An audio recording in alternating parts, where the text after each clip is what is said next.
Hello and welcome to the last lecture and sixth lecture of this series in the module Risk Assessment and Life Cycle Analysis in the course on Ecology and Environment.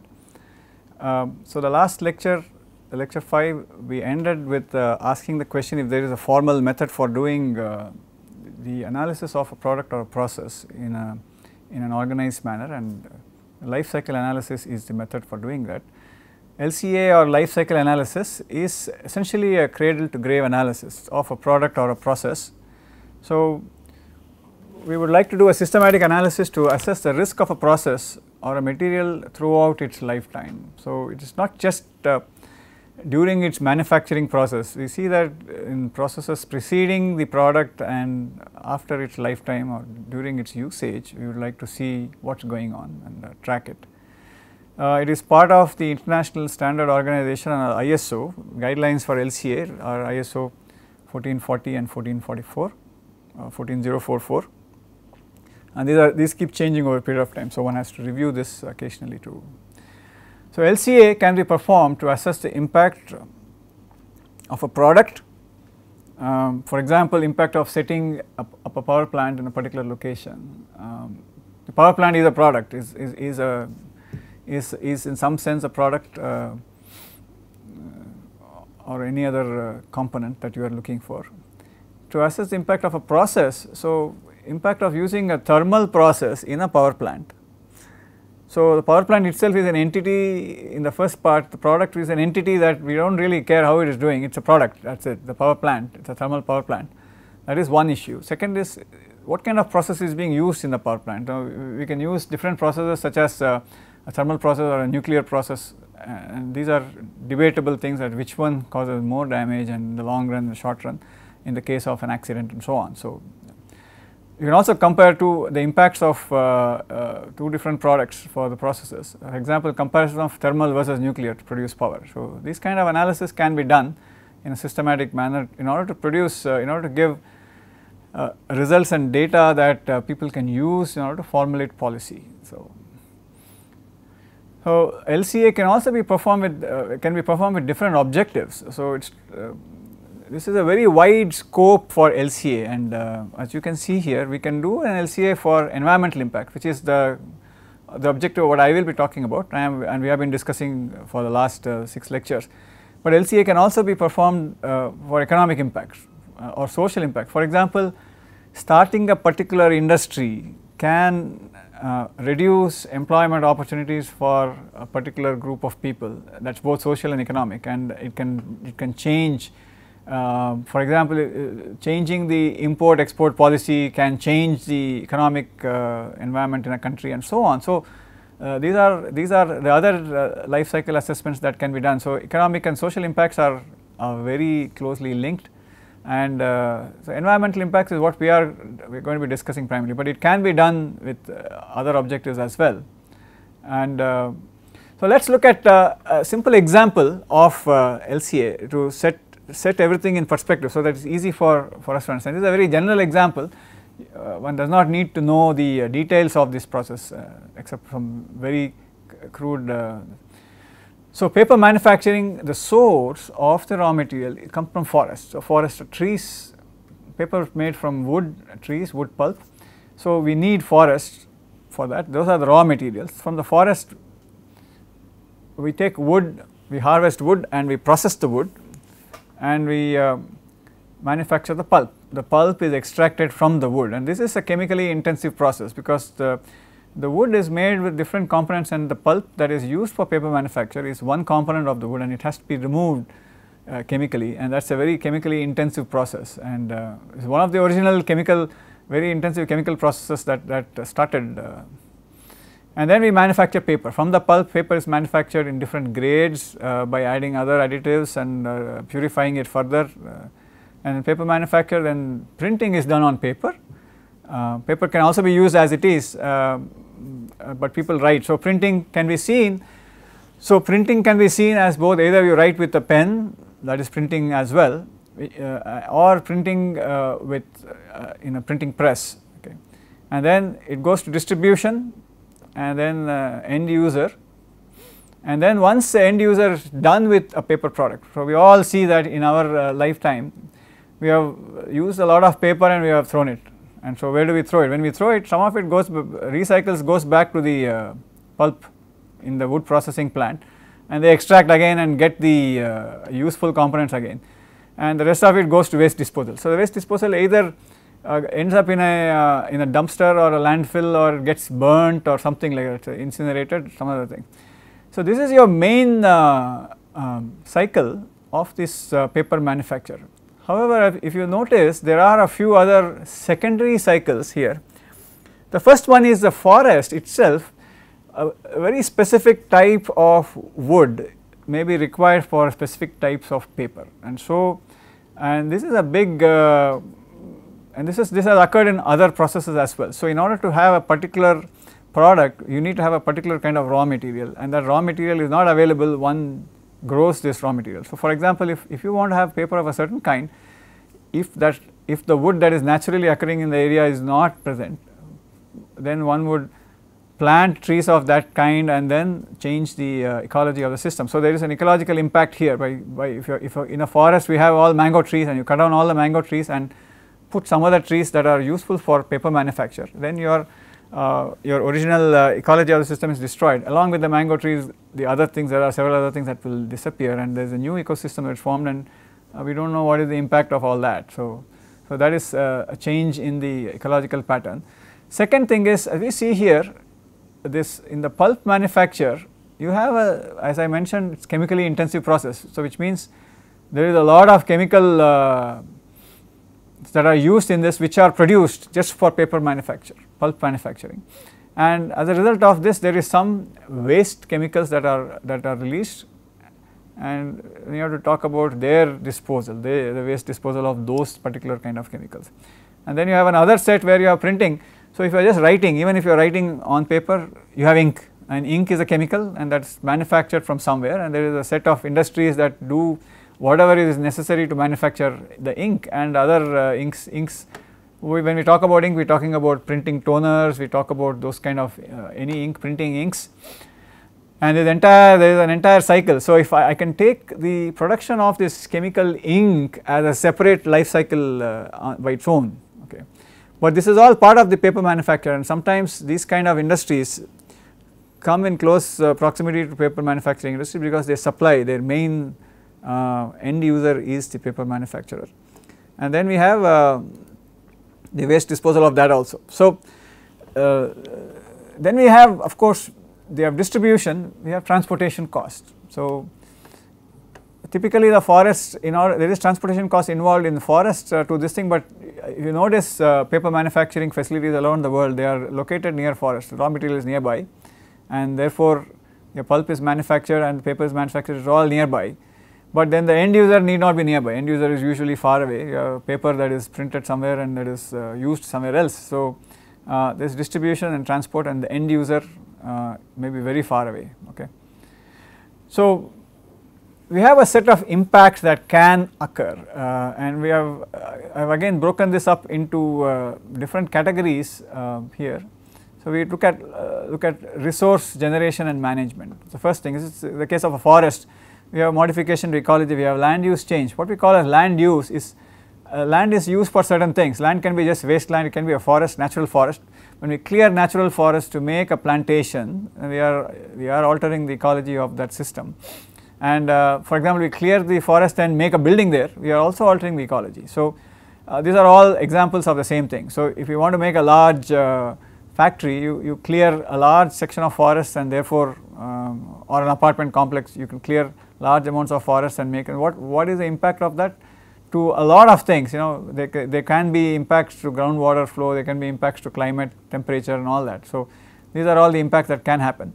And then of course, there is energy consumption in all of this, and introduction of foreign entities, and this is a big problem. So, when we talk about ecology, we do talk about introduction of foreign plants, and that along with that, whether in the long run this is good or bad needs to be evaluated, and sometimes it is difficult to predict, and sometimes it is a question that one cannot answer, but it can have serious repercussions to the way people. So, it is not an easy question to answer, and there is no straightforward solution to this, and it has to be seen in the context of the other aspects of sustainability in terms of economics and society, and in a holistic manner. We have transportation of different things. We have transportation of raw materials, chemicals, and the end product. There is obviously energy consumption. So, energy consumption is a big chain by itself. Now, we talk about global warming, we talk about the use of fossil fuels and how much of energy is consumed to transport. So, one way or the other transportation has to occur, either transportation of the raw materials or the end products. Transportation is inevitable, and there when you have transportation, you have secondary effects of transportation, you have vehicle exhaust and things like that. So, that is the case. Then we have manufacturing process, which is usually the most visible part of a life cycle chart, is that people focus all their attention on the manufacturing process, and that is the only thing that they look at, and because there are pollutants coming out of a process usually, and there is energy a lot of energy consumption, and then there are but here we also have to look at secondary environmental effects of processes, chemicals that are being supplied. They are not manufactured here or used here, they are used here but not manufactured here, but there are secondary industries that do that. So, you can look up examples in any region. For example, a cement plant uses limestone, and limestone is usually located near a limestone quarry or some such facility. So, the facilities for these things are nearby, and there is a large section of other subsidiary industries that crop up, which is economical. The economic environment of a particular process involves secondary processes which are important for the sustainability of the economics of that region as well. Okay. And we hear different stories about different communities and different industries getting wiped out because there is a change in paradigm. For example, if you have electrical cars, a lot of car manufacturing and their subsidiary cars have thousands of components, and these components are made by smaller corporations. All of that would vanish. So, and what that would do to an economic and social sustainability, social and economic conditions of certain large sections of people is something that needs to be evaluated as well. So, end use we have again distribution, energy consumption, waste generation, and the secondary resource consumption. Post use is the disposal. Is once the paper is being used, what do you do with it? So, the paper is an example, is a soft example of various things, and we saw this in the previous lecture, the case of contaminated sediments. There is waste management, there is the environmental effect of untreated waste, and there is the issue of liability, and this can all come and hurt the corporation later. So, there is a methodology for life cycle assessment. This has been developed over a period of time, and the first part is you define the goal and the scope of the definition, and the second part is a life cycle inventory analysis, and the third is life cycle impact assessment. So, and the interpretation of the life cycle. So, we will go over each one of this, what it means in the context of this, mainly the paper manufacturing industry and some other examples. So, we look at goals and scope of definition. The first off, we have to define what is the system boundary. So, in the flow chart that we gave for paper manufacture, you can only look at paper manufacture, not even pulp manufacturing, only the paper manufacturing part, and say that what is happening inside this, and what's coming in, what's going out, and that's all. Your concern is only that. But you can increase the scope, and you can say the scope of my analysis includes the forest and the other subsidiary companies that are. So, this entire scope is big, and you are saying what is going in, what is the raw material going in, what is the end product coming out, what is happening to these, and so on, and so the entire impact of the entire process. Obviously, the scope and the complexity of the process increases as you increase the scope, and there are sometimes there are good reasons to do scope redefinition. We have a very specific problem. We have identified that one aspect of the process is causing more problems than another. We look at only that and see if that is which of these processes is really making a big impact. And so, whether we include the secondary and a tertiary process and externalities. So, what we call as externalities in this context is something that you yourself are not directly getting. So, you are getting electricity from somewhere else, or you are getting raw material from somewhere else, and you do not really know how that is being done. Okay. For example, I am buying a product which I do not know where it is coming from, I am using it. So, if I take that into account, then my decisions about buying a certain type of product may change. So, this is the example of externalities, and how energy is to be produced and so on. So, for example, solar electricity production, so if I am interested in installing a solar panel, so my concern is only bringing a solar panel, but I am not really looking at where the solar panel is made, how is it made, whether that is a sustainable process and so on. So, if I want to include that, my decisions about installing a solar panel may change. And then definition of system description, we have units of measures when it important when combining secondary process, and then data requirements and quality constraints. So, one of the biggest problems in LCA is that if you have such a large process, sometimes data is difficult to come by and you have to collect data, and sometimes there may not be the exact kind of data that you need. For example, availability of annual averages versus daily values for any part, it may be you may have to interpret or interpolate and guess these values or calculate based on some rationale, and this is usually a problem. The second part is the life cycle inventory analysis. This is we are assigning, this is a very important part and a very data intensive part. This is in fact the backbone of the life cycle analysis, is assigning values to different processes leading to impacts. For example, very simply we will look at X kilograms of paper pulp manufacture results in the production of Y grams of a certain liquid waste, which leads to an increase in water pollution. In this case, Y needs to be estimated or measured. The inventory of all such things should be calculated and measured, and this is sometimes a big problem, and this data does not exist, and one has to then study and get this data, and sometimes this is done by industry themselves, sometimes it is done by other people like universities or private consultants. So, based on the availability of this kind of data, the system boundary may be again redefined. And the third part of it is life cycle impact assessment. So, the impact factors, for example, we can do it as a midpoint or endpoint. For example, for a category of impact, say global warming, the midpoint is a rise in the concentration of CO2, but this rise in concentration of CO2 is a midpoint, because what really will happen because of a rise in CO2 is an increase in temperature, but temperature increase may take 50 years for you to measure.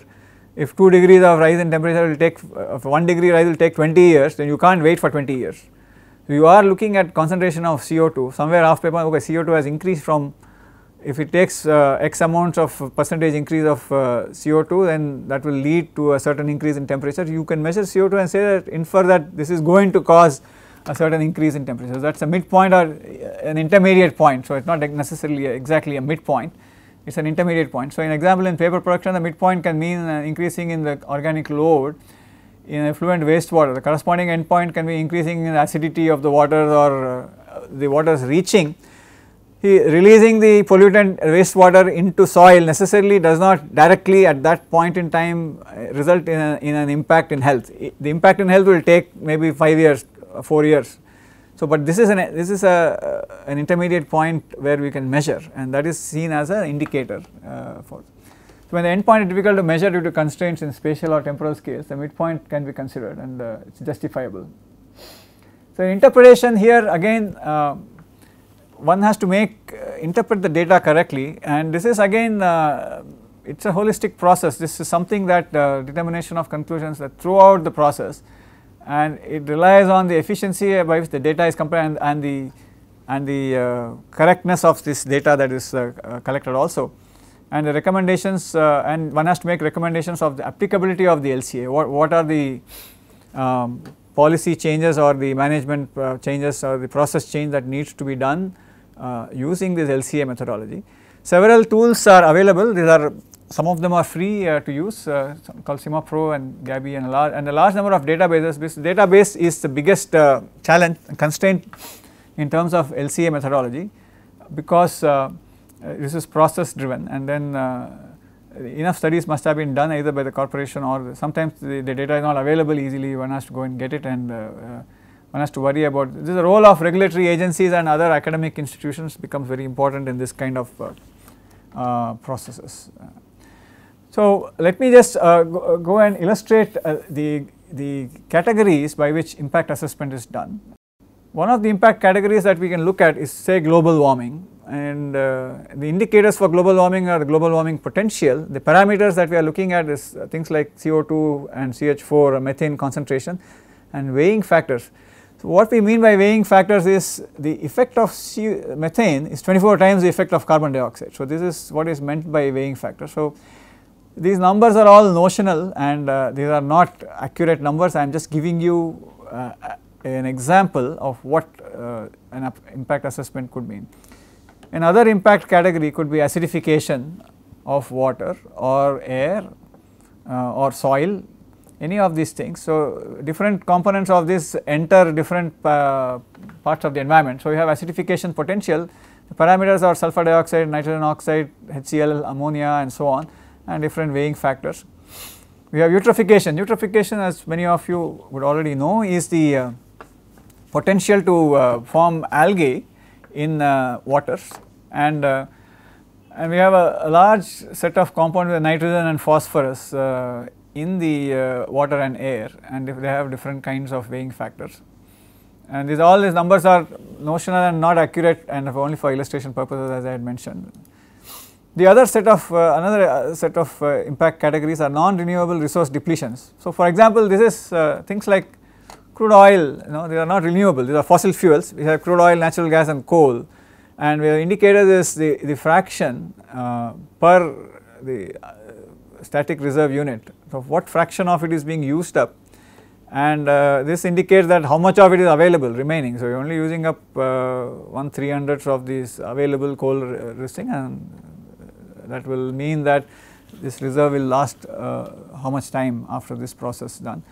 Photochemical oxidant formation. So, this is an important fact. Photochemical oxidation is an important process in urban air quality. There is a big focus on photochemical oxidation in a few decades ago, starting with the in Los Angeles and other cities similar to its topography.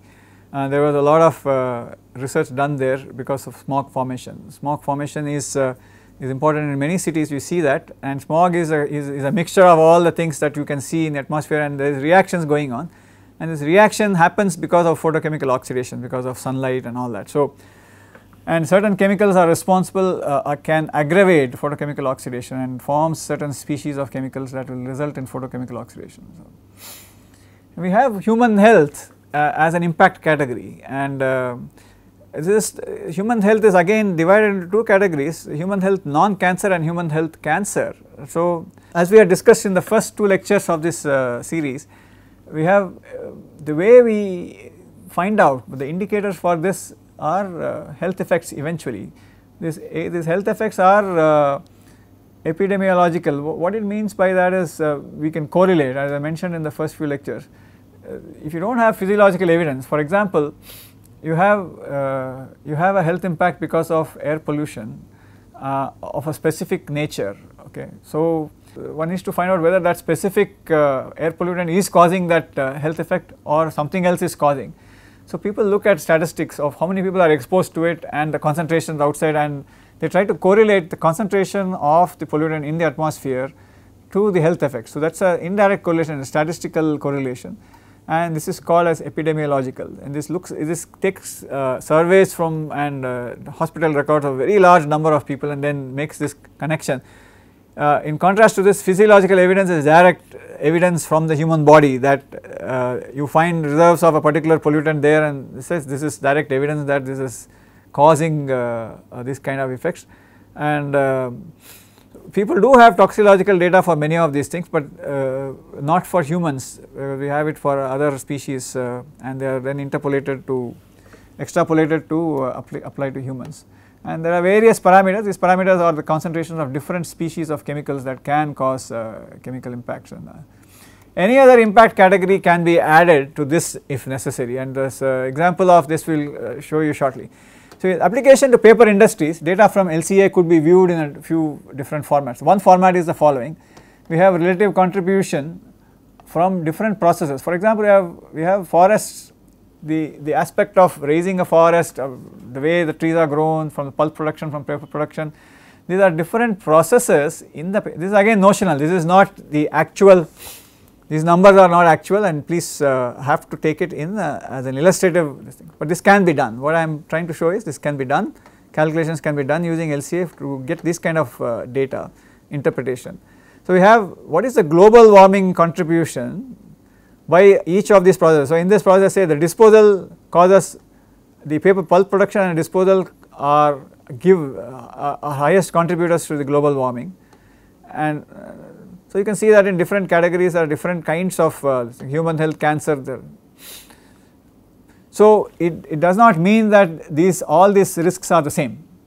Each one may have a different amount. The actual human health cancer potential may be very small, but these are the different distribution of these things, different processes for that particular cause. So, these are not within that category, there is 100% distribution. So, actual numbers of this are not comparable. Human health cancer cannot be compared with global warming, each one has its place. There are two different aspects and cannot be pitted one against the other.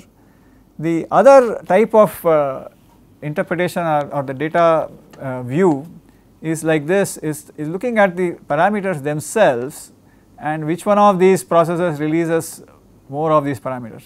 So, this is sometimes a useful analysis to do, because if you identify that CO2 is coming from a particular process and you do not want it, and you can focus on modifying that process alone and to reduce the CO2. So, in some analysis we also have a negative contribution where people have made a lot of advances and therefore they can there is something called as the carbon credit system or something especially applicable in some kinds of some categories such as global greenhouse gas potential and all that. So, we will not talk about it here, it will be discussed in another module if possible.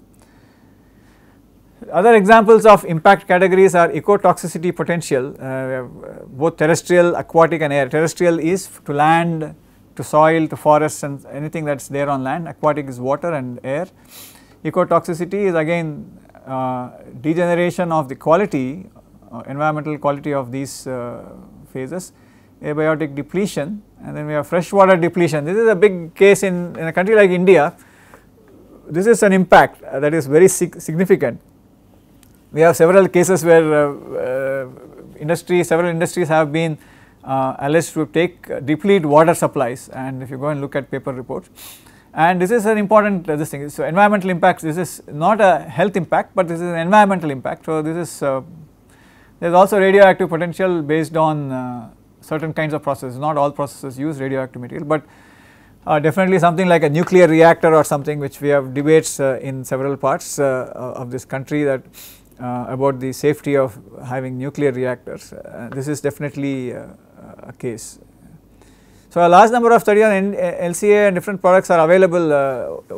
You can go and search say on Google Scholar or some such search engine, search for LCA for mobile phones for examples, and you will get publications, real time examples and data, and I encourage you to do that for any industry of your choice. One other thing that I would like to point out is the LCA for service industries, and most of us believe that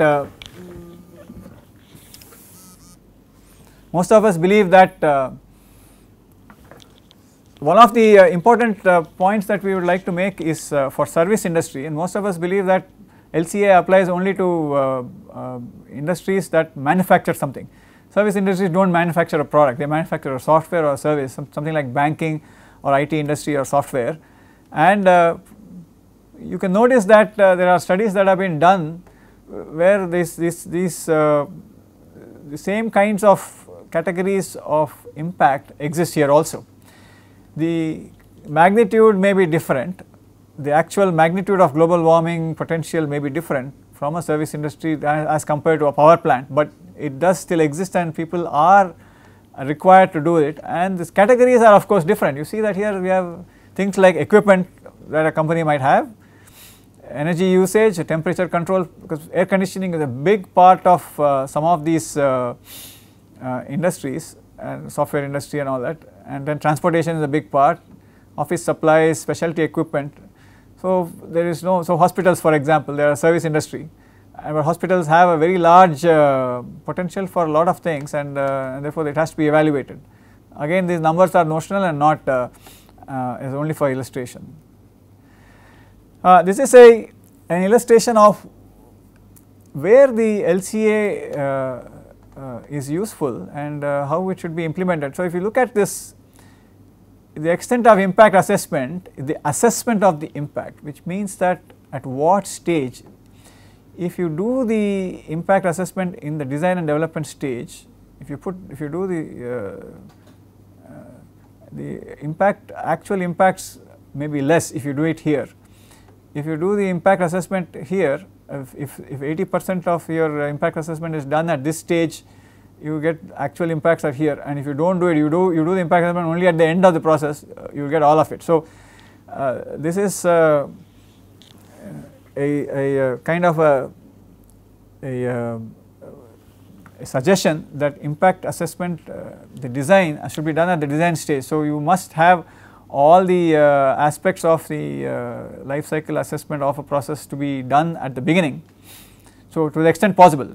So, it is always, it is not possible to predict everything that will happen, but to the extent possible one must have these categories calculated. So, we will summarize this particular lecture and the entire module by the whatever we discussed here is that the design of processes must be evaluated from cradle to grave to the extent possible. So, and this I think is important for maintaining the all aspects of our sustainable development goals. All impact must be evaluated at every stage. Technology development must have LCA framework implicit in its design and must be included in the business plan. So, a lot of time environmental impact or any of these things are seen as an externality, as an overhead, and are what we mean by externality is they are dumped to somebody else. So, I think that should not be the case ideally, and then one should incorporate everything within the process and think about what kind of components one is including and making in their process, so that it makes it easier, even at the expense that the society has to pay for it. So, we are all part of this system. So, sometimes it becomes that if I make a sustainable product, it is more expensive, but then if all of us buy into this philosophy, then I think we all have to pay for it, and this is an economic concept that is also has some traction in some theories. So, technology has to evolve in order to meet, and the data that is associated with evolving technology must also be generated, and all processes must adapt to create a more sustainable environment and society. Thank you very much.